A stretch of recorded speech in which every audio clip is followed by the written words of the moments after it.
¿En qué se diferencia una startup de una corpo? ¿Cuáles son los principales desafíos a la hora de construir todo de cero? Quédate por acá que vamos a explorar el mundo de las startups. Hola, soy Lula, psicóloga especializada en el ámbito laboral y clínico, y quiero darte la bienvenida a Modo Conectado, un espacio de encuentro para conectar con nosotros mismos y con otras personas, donde vamos a conversar sobre distintos temas relacionados con nuestro desarrollo personal y profesional. En este episodio vamos a hablar sobre el mundo startup y para eso hoy me acompaña Santi Lose, que tiene experiencia trabajando en el mundo de las organizaciones en distintos tipos de empresas e industrias. Hola Santi, ¿cómo estás? Bienvenido. Hola Lula, hola a todos, muchas gracias por la invitación, estoy muy contento de estar acá. A vos, muchas gracias por sumarte. Vamos a empezar dando un poco de contexto y hablando sobre qué es una startup. Una startup o empresa emergente es una empresa joven con un enfoque innovador, con base tecnológica y con capacidad para crecer muy rápido. Suelen tener estructuras organizacionales que son más flexibles y menos jerárquicas y buscan resolver un problema específico del mercado de una manera disruptiva y novedosa.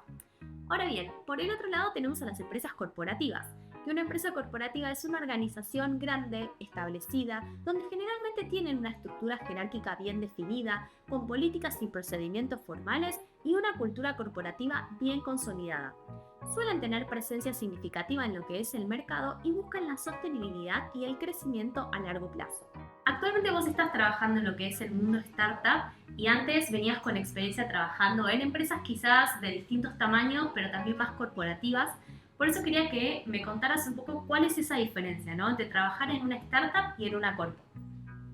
Como decís, tengo experiencia en muchas empresas de distintos rubros, estuve trabajando en empresas industriales, en empresas tecnológicas, pero todas ya conformadas, digamos, ninguna desde cero y con equipo chico. Hoy en día estoy trabajando en una startup, en cuanto a diferencias hay muchísimas, te puedo empezar hablando de procesos, que es por ahí lo que siempre me dediqué. La diferencia entre por ahí la corpo y la startup es que en la corpo está muy claro qué es lo que hay que hacer cuando algo pasa, o está establecido incluso roles y equipos de equipos que tienen claro su scope o sus responsabilidades, sus horarios, y por ahí en la startup es como todos hacen todo, literalmente, te encontrás haciendo cosas contables, legal, CX, equipo, recursos humanos, de cara al cliente, tipo roles de CX, llamando a clientes, vendiendo, viendo el producto, y es como te encontrás realmente haciendo todo, y eso implica un montón de cambios en cuanto a la cuerpo. Por ejemplo, no hay personas que hagan solamente una tarea, hay cosas que no tiene un dueño de quién lo tiene que hacer, que por ahí en la cuerpo sí, en la cuerpo por ahí hay equipos que sí tenés que definir. Por ejemplo, la compensación de una persona que va a entrar al equipo, ya hay una persona que dice entre cuánto y cuánto puede cobrar. En la startup por ahí sí, pero por ahí no, y hay que salir a buscar una referencia en el mercado o ver otras alternativas, y por ahí la persona que lo termina haciendo no es la experta en el tema. Eso es una gran diferencia entre megacorpo y una startup chiquita. Como que en una startup los roles son más multifunciones, como que tomás distintos procesos, tareas, independientemente de la descripción de puesto que tengas. También creo que eso debes aprender un montón, ¿no? Porque como que la curva de aprendizaje debe ser mucho más rápida porque vas como aprendiendo distintas cosas. Quizás en la corpo es como más especializado, ¿no? Como que decís, bueno, tengo este alcance, tengo estas responsabilidades, este es como los procesos o las tareas que llevo adelante y el resto lo va a tomar otra persona que el alcance está bien definido, como que está todo bastante más formalizado en ese sentido y como más estructurado. Exactamente, a nosotros nos pasa todo el tiempo de hay que hacer una tarea y es como, che, ¿quién la toma? Obviamente hay unas tareas que son claras que las toma un equipo, pero hay algunas zonas medias grises que por no estar todo el equipo, al igual que en la corpo, decís, che, este tema, y nos pasa todo el tiempo, de, che, nos dormimos con esto, no salió, o no respondimos esto, o no mandamos este mail al cliente con tal cosa. Y es como, ok, pero era responsabilidad de quién. Y ahí es donde creo que es parte de la startup el aprender rápido, ¿no? Decir, che, esto pasó, pero la próxima no puede pasar. Y tenemos que armar algo, un proceso o algo por detrás que te diga, bueno, si pasa esto, esto y esto, el accionable es este, cosa que no te vuelvas a equivocar.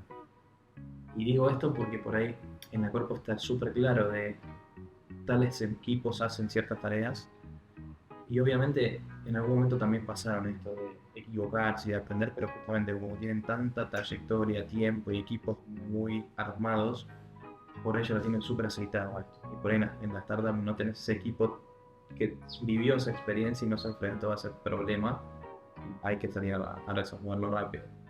Claro, y en lo que es el mundo startup, en general es un ecosistema que suele ser bastante colaborativo. ¿A qué me refiero? Con esto de como código abierto, ¿no? En este sentido de suelen haber, no sé, reuniones, eventos, suelen haber grupos, suelen haber como que se suelen compartir experiencias, buenas prácticas, ¿no? Como que suelen trabajar bastante como colaborativamente entre los distintos miembros o incluso entre las distintas startups. Eso cómo suele ser en el mundo más corto. Suele ser igual en esto de, no sé, necesitas ayuda o hacer para benchmark de cómo están resolviendo este proceso o este inconveniente puntual o esta, no sé, esta cuestión puntual que está pasando en la industria, o suele ser quizás un poco más reservado y conservador. Creo que depende mucho de cada cuerpo, pero al menos a mí me pasó de comparar en una misma empresa distintas, por ejemplo, plantas industriales que hacían lo mismo de manera distinta. Y por ahí algunos equipos o en este caso lugares geográficos tenían resultados distintos y la idea era, che, veamos y copiemos al que mejor lo hace para probar ideas en el buen sentido. En la startup realmente es muy colaborativo, o sea, al menos mi experiencia me dice eso de, o sea, tenés una duda con algo de finanzas y si hay una otra startup amiga que la tengan clara con eso, noto mucho esa colaboración entre empresas. Y en cuanto a equipos y personas, lo mismo. O sea, creo que parte del mundo startup internamente en la empresa tiene mucho que ver con esto que todos hacen todo. A veces es buscar al aliado correcto para que te ayude a destrabar un problema dentro de lo que son, ¿no? O sea, no siempre tenés al experto en finanzas, pero por ahí tenés una persona que sabe más de finanzas que la otra y que algo te puede orientar y así es una manera de avanzar. Y en cuanto a lo que es quizás modalidad de trabajo, cultura, ¿hay alguna diferencia puntual o en general eso es como que depende mucho de cada empresa particular? En cuanto a modalidad de trabajo, creo que en la corpo está recontra claro, porque por ahí ya está establecido te hablo de modalidad de trabajo presencial, híbrida, remota, o mismo dinámicas de trabajo, por ejemplo, reuniones de equipo. Está establecido que por ahí el equipo de people se reúne, todo el equipo una vez por semana a ver objetivos. O el equipo de producto todos los días hace una daily para ver algún avance o algo de lo que se hayan trabado. Hay un montón de metodología de trabajo dando vueltas, hoy en día está recontra de moda metodologías ágiles o reuniones, etcétera. Por ahí en la corpo creo que en algún punto se puede tornar un poco repetitivo. No quiero decir burocrático porque para mí no es burocracia, sino están acostumbrados a una forma y se sigue por ese camino. Y creo que el desafío de la startup, y está todo por hacer, es, che, tenemos esta cantidad de reuniones, ¿sirve o no sirve? Las daily, ¿son realmente efectivas o en realidad terminamos hablando de lo que hablamos hace 3 días y seguimos trabados en eso? Creo que es parte de lo que cada empresa tiene que hacer. Me pregunté también de la cultura. Para mí una startup está todo por crear en ese sentido. Claro. Y creo que es parte del equipo que formás, cómo son las personas, cómo se sienten cómo trabajando, si están ok o no. Y algo que al menos nosotros fomentamos todo el tiempo es, veamos qué sirve. O sea, veamos qué realmente agrega valor. Si te vivís sumando una reunión y no aportás, algunos nosotros incentivamos a que alguien diga, che, ¿para qué está esta persona? O mismo que la persona diga, no tiene sentido que esté acá. Que por ahí en la corpo es, che, todo tu equipo va a una reunión, anda con ellos, más allá que después termina haciendo un multitasking en el medio de una sala. Creo que depende mucho de la empresa igual, el tema. Y recién hablabas de esto, ¿no? De cómo crear todo desde cero, que me imagino que debe estar bueno, debe tener cosas como súper positivas y al mismo tiempo muchos desafíos. Entonces, nada, quería como que charlemos un poco eso, ¿no? De cuáles son como los principales desafíos a la hora de, por ejemplo, crear un primer equipo de cero, ¿no? Esto de, bueno, no hay todavía una estructura, quizás ni siquiera hay áreas y está todo por crear por ese primer equipo. ¿Cuáles son como los principales desafíos para hacerlo?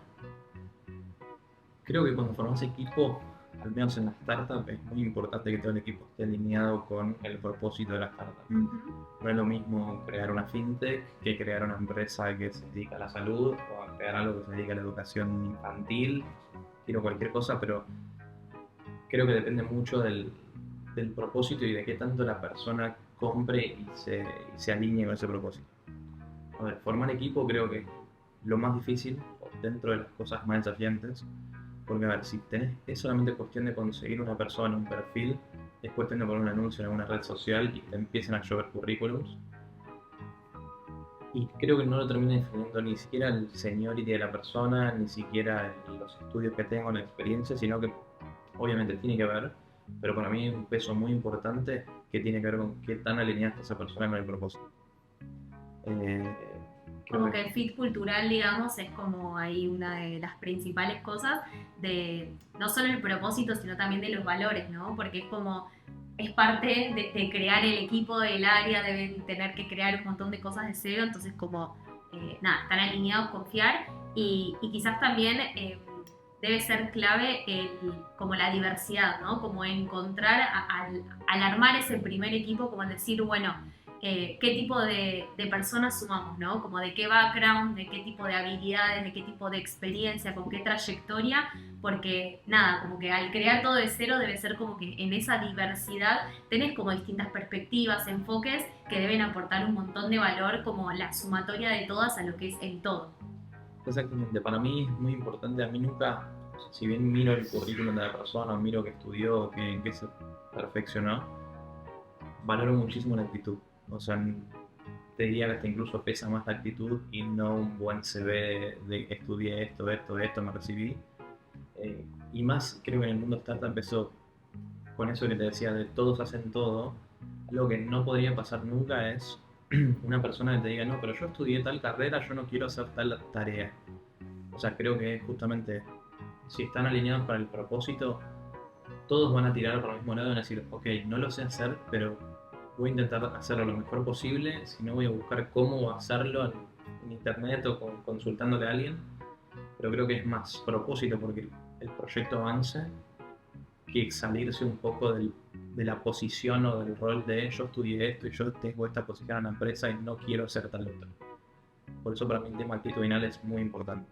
Sí, ¿no? Estas ganas también de como estar aprendiendo constantemente, ¿no? Como decir, en ese dinamismo, en esa adaptación que hay que ir adaptando muchas veces los procesos, mismo el producto, los objetivos, como la persona, ¿no? Que tenga esa actitud de constantemente querer, bueno, ir avanzando y aprendiendo en distintas cosas.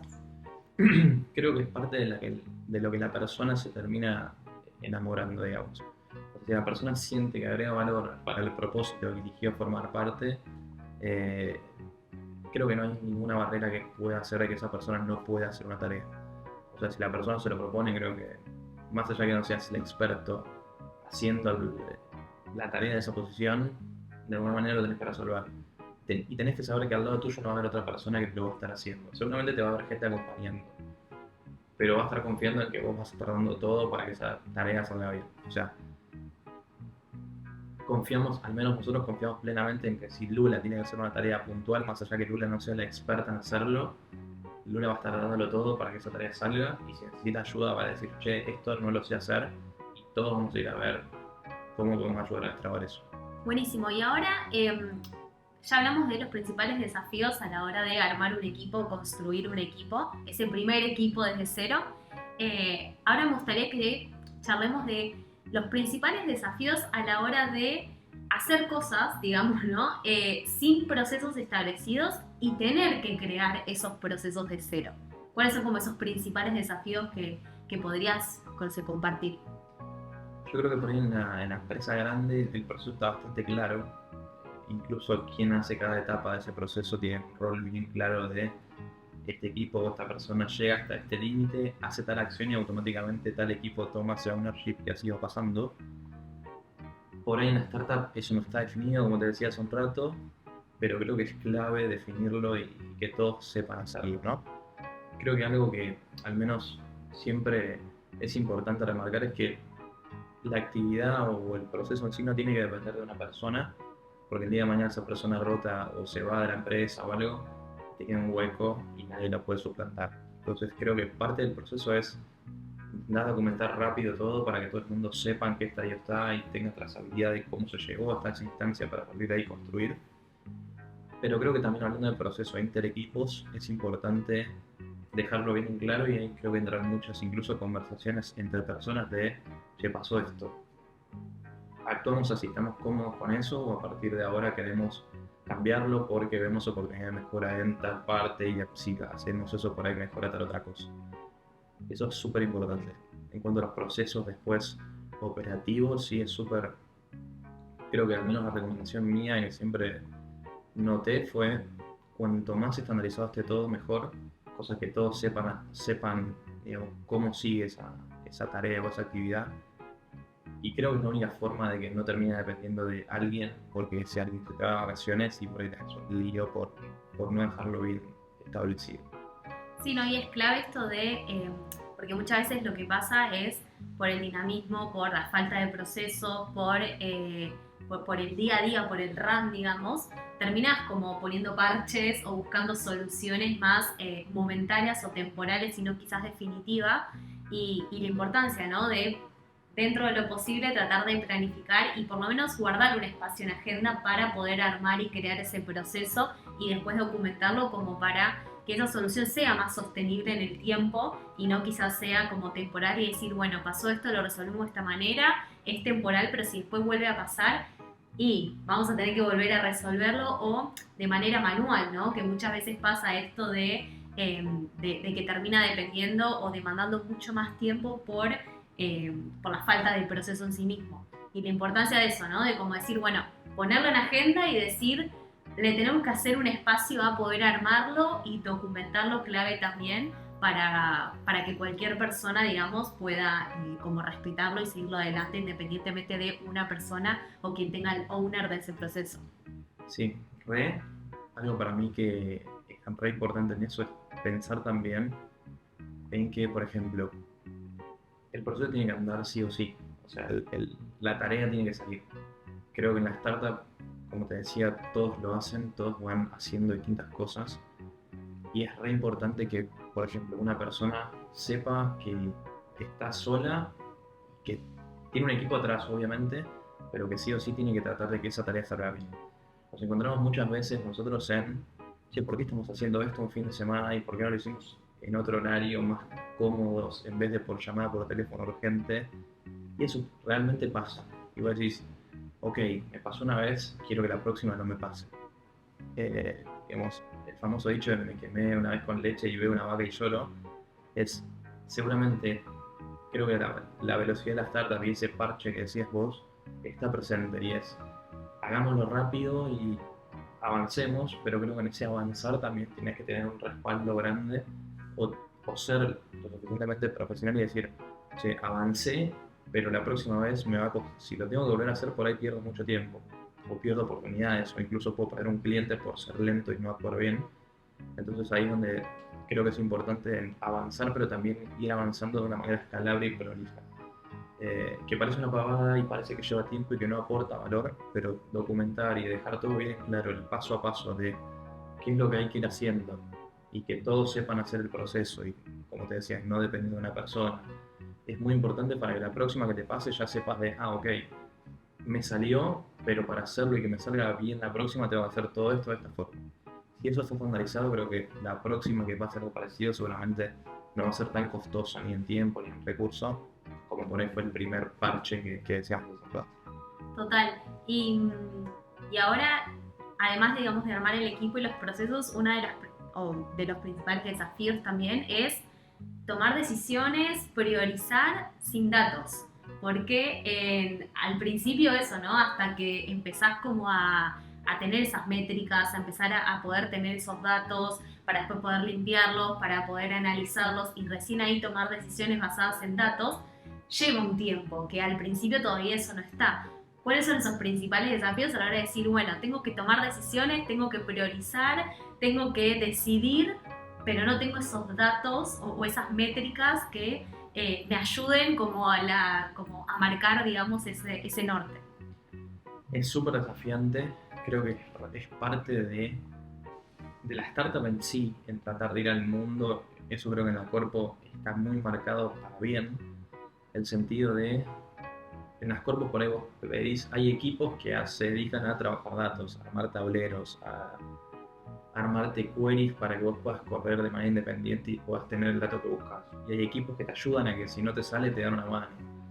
Eh, el dato está, y justamente como tenés mucha trazabilidad, mucha historia, puedes analizar hasta incluso, che, ¿cómo fue el año pasado con tal Claro. dato? Y bueno, puedes analizar hasta incluso temporalidades. La startup es como que si lanzaste el producto y tenés solamente 3 4 meses de vida, decís como, che, ¿qué pasaría si? O en esos 3 4 meses de vida, o el tiempo que sea, podés estar mucho tiempo sin tener datos, pero creo que el no tener datos te puede llevar a tomar decisiones malas, porque terminan siendo por ahí decisiones más estomacales de Como yo intuitivas o... totalmente, totalmente de yo siento que al usuario le va a gustar esto. Y en ese siento que al usuario le va a gustar esto decís, ¿por qué no le preguntas al usuario y empezás a documentar? O Claro. armás un proceso que empiece a registrar todo eso. Desde una encuesta, desde mailings, desde analizar que es, por ejemplo, gente que se queja para quejarse de que tu servicio no fue bueno, es bueno, ¿de qué se queja? Aunque sea armarte un Excel, una tablita dinámica, algo muy corto, no te digo la mega base de datos que necesita sí o sí un mega código de SQL para poder correrlo, sino empezar, creo que como lógica o política, hay que empezar a ir absolutamente todo porque o puedes tomar decisiones, puedes gastar mucha plata en lo que no tiene impacto. Y creo que el gran desafío de la startup es todo el tiempo lanzar cosas o estar en movimiento hasta encontrar y adaptarse todo el tiempo al usuario. Y justamente por ahí no conocer al usuario o no conocer si vas a tomar una decisión en cuánto va a pegar, es re importante eh, tener ese dato o salir a buscarlo. Aunque sea de manera desprolija, como te decía, por ahí analizar qué mails te llegaron o lanzar encuestas de manera casera. Ojalá se pudiera llegar a todo el tiempo a tener una buena base de datos que te permita tomar decisiones, pero creo que el desafío de toda startup es dejar de depender del yo siento que, o me imagino que si hacemos esta acción podamos vender más, a realmente poder tomar una decisión y decir, mira, yo validé que si hagamos esta decisión voy a vender más a este y a este cliente, o si lanzo un nuevo botón sé que a todos estos usuarios les voy a pegar y les va a generar una mejor experiencia, lo que sea. Creo que es un gran desafío, el tema de datos es muy importante. Hoy en día todo el mundo maneja datos, y bueno, ChatGPT todo el tiempo te da datos y aunque sea, tenés que tratar de buscar y compararte. Creo que si no tenés el dato, tenés que, además de ir a buscarlo, ver, al menos a mí me sirve mucho, es, che, tal empresa que se parece un poco a la que yo estoy, ¿cómo tomo la decisión en ese momento? Y bueno, y buscar como ese punto de comparación todo el tiempo, eh, y obviamente teniendo también la decisión de la empresa, ¿no? Si la empresa quiere lanzar producto todo el día, todos los días, seguramente vas a ir a, bueno, lanzo, pero dentro de ese lanzamiento de nueva funcionalidad, tenés que priorizar. Creo que esa priorización es la importante, decir, primero lanzo esta porque eso tiene impacto en esta, en esta, en esta, para no ir a descubrir. Ok, o sea que todo lo que es medir, digamos, las métricas, el poder tener esos datos, está como de los principales puntos en la agenda a la hora de lanzar y de crear un producto para que esté centrado en el usuario, ¿no? En buscar esa satisfacción, ese compromiso, ese engagement, para que tenga, digamos, una buena experiencia. 100%. Y algo que ahora me quedo pensando es, todo el ejemplo que te daba recién es pensar, y te dije muchas veces la palabra usuario. Creo que es vital tener siempre esa visión de user-centric, ahí de qué necesita, por qué me está comprando mi producto, por qué le sirve mi producto, para ver cómo tratas de fitear lo más rápido posible en menor costo. Si no, por ahí te encontrás, si no lo conoces, es la famosa validación de market fit o market size, de a quién le vas a apuntar y qué le vas a dar. Si eso falla, vas a invertir plata, por ejemplo, en campañas de marketing donde se le mandas a gente que no le interesa tu producto. En cambio, si lo tenés y estás todo el tiempo preguntando, hablando con el usuario, que parece una pavada, pero nosotros nos encontramos llamando a usuarios para ver, che, ¿te gusta, no te gusta? ¿Te trabaste? ¿Te contactaste por este motivo? ¿Qué te pareció? ¿Por qué te trabaste? Y la verdad que eso fue un montón de insights para nosotros también en esto fricciona, esto no se entiende, acá por ahí habría que agregar un cartel que explique tal cosa.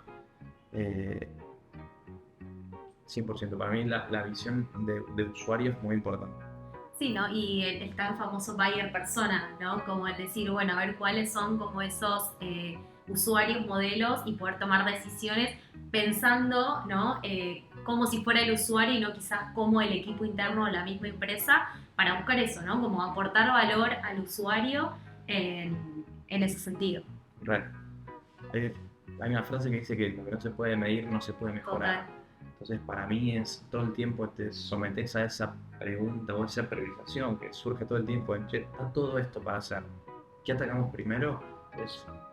Miramos cosas o intentemos avanzar, pero tratando de medir todo lo que estamos haciendo, porque si no, después a la larga no sabes si lo que hiciste valió la pena o no valió la pena. Sí, el impacto que tuvo, digamos, y el esfuerzo que quizás muchas veces pasa del equipo, de la tecnología, de los recursos, un montón de cosas, y quizás con algo más sencillo era más valorado por el usuario que todo el trabajo, digamos, que tuvo quizás un impacto menor. 100%. Buenísimo. Y para ir cerrando un poco el episodio, me gustaría, si tuvieras que darle 3 consejos a alguien que está fundando una startup o que se está iniciando en el mundo startup, ¿qué 3 consejos le darías? Creo que el más importante es armar buenos equipos, confiar en el equipo, buscar gente comprometida y muy alineada en el propósito. Es para mí fundamental. Me gusta mucho pensar siempre primero en la persona, porque creo que es lo que termina haciendo que todo eso funcione y evolucione. En segundo lugar, creo que pensaría en procesos lo más escalables posibles para que te permitan crecer. Hay empresas que crecen muy rápido, de golpe, de manera desprolija y les va muy bien. Ahora, yo creo que si se dedica mucho tiempo desde el momento cero en tratar de hacer una buena base a nivel operación y proceso, cuando la startup realmente explote y necesite crecer y escalar tanto a nivel negocio, a nivel equipo, a nivel proceso, a nivel funcionalidad e incluso a producto, creo que si está más robusta en la base, puede hacerlo de manera más prolija y avanzar y tener mejores resultados. Me dijiste 3, estoy pensando en la tercera. Creo que es muy importante siempre saber qué es lo que estás haciendo y para qué lo estás haciendo. Muy alineado con lo que te decía, el propósito de la empresa. O sea, quién es tu usuario y por qué estás yendo a vender lo que estás vendiendo. Creo que la startup tenga éxito tiene mucho que ver con que todo un equipo esté comprometido, pero que todo el equipo sienta realmente lo que está saliendo a vender al mercado y al negocio para que realmente el usuario del otro lado lo sienta de esa forma. O sea, no es lo mismo ponerle un wording a un botón del producto que esté personalizado y apuntando al usuario que vos querés que esté apuntado, a poner un botón frío y sin mucho sentido que no esté alineado con el producto en sí. Si eso no pasa, creo que empiezan a aparecer las desatenciones de che, hice tal funcionalidad y no gustó, y bueno, y por ahí la pensaste mal o no te pusiste en los pies del usuario. Por eso para mí esa visión usuario final es muy importante.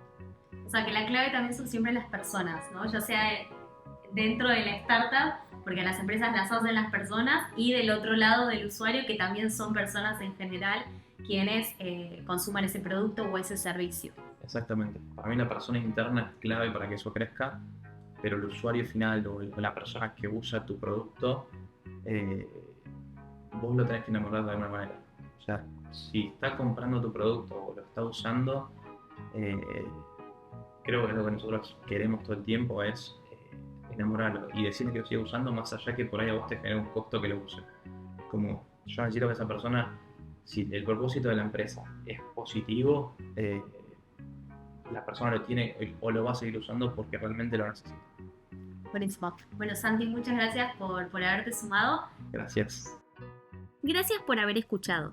Estemos en contacto por Instagram y TikTok en @lic.lujanalonso. Nos vemos en el próximo episodio.